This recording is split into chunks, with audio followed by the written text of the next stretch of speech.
எல்லாத்துக்கும் price the Lord. தினமும் ஆண்டோட வார்த்தையை ஒரு சின்ன வார்த்தையை எடுத்து நம்ம மனசில் வச்சு தியானம் பண்ணுறப்போ நம்மளோட வாழ்க்கை ரொம்ப சந்தோஷமாக இருக்குது. அப்படி ஒரு வார்த்தையை நான் உங்களோட பேச இன்றைக்கி விரும்புகிறேன். அந்த வார்த்தையை பேசுகிறதுக்கு முன்னாடி உங்கள்கிட்ட ஒரு சின்ன விஷயத்தை நான் ஷேர் பண்ண விரும்புகிறேன்.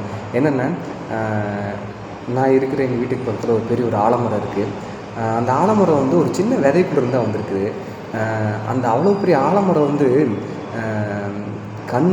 கண் முழிச்சிருக்குது. எவ்வளோன்னா பெரிய ஒரு ஆலமரம் ஒரு சின்ன விதைக்குள்ளேருந்து கண் முழிச்சிருக்கு. அதே போல் தான் இந்த ஒரு சின்ன ஒரு ஆண்டோட வார்த்தையிலேருந்து ஒரு பெரிய மரத்தை போல் வெளிப்பாடு அளவுக்கு ஒரு விஷயம் எனக்கு கிடச்சிது. அந்த ஒரு விஷயத்தை நான் உங்களோட எனக்கு ஷேர் பண்ண விரும்புகிறேன். ஏன்னா என்ன விஷயம்னா, யோவான் 11ஆம் அதிகாரம் 25-26 ஆண்டவர் இப்படி சொல்கிறாரு. இயேசு அவளை நோக்கி, நானே உயிர்த்தெழுதலும் ஜீவனுமாக இருக்கிறேன். என்னை விசுவாசிக்கிறவன், இயேசு கிறிஸ்து தன்னை பார்த்து சொல்கிறாரு, என்னை விசுவாசிக்கிறவன் மரித்தாலும் பிழைப்பான். உயிரோடு இருந்து என்னை விசுவாசிக்கிறவன், உயிரோடு இருந்து நீங்கள் என்னை விசுவாசிங்கன்னா மரியாமலும் இருப்பான். இதை விசுவாசிக்கிறாயா அப்படின்னு கேட்டிருக்காரு. இந்த வார்த்தையை குறித்து தான் இன்றைக்கி நான் உங்களோட பேச விரும்புகிறேன். இதில் ஆண்டவர் என்ன சொல்லியிருக்காருன்னா, என்னை விசுவாசிக்கிறவன் மரித்தாலும் பிழைப்பான்னு சொல்லியிருக்காரு. இந்த வார்த்தை நீங்கள் இன்றைக்கி உசுரோடு இருந்து கேட்டிருக்கீங்க. உங்களுக்கான வார்த்தை கிடையாது. செத்து போய் குழிக்குள்ளே போய் ஒருத்தர் படுத்திருக்கான் இல்லையா, அவனுக்கான வார்த்தை.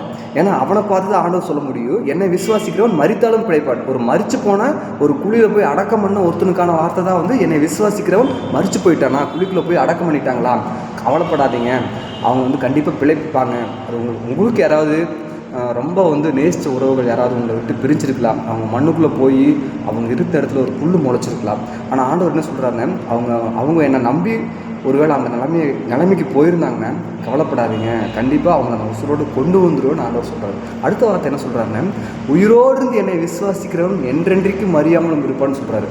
இப்போ இந்த வார்த்தையை கேட்டிருக்கிற நீங்கள் தான் உசுரோடு இருந்து ஆண்டவர் விசுவாசிச்சிருக்கீங்க. நீங்கள் என்றைக்குமே மறிக்கிறது இல்லை, அதுக்காக நான் ஜீவனை கொடுத்துருக்கேன்னு ஆண்டவர் சொல்கிறார். அதுக்காக நான் ரத்தம் சிந்திருக்கேன்னு சொல்கிறாரு. இதை நீ விசுவாசிக்கிறியா அப்படின்னு கேட்குறாரு.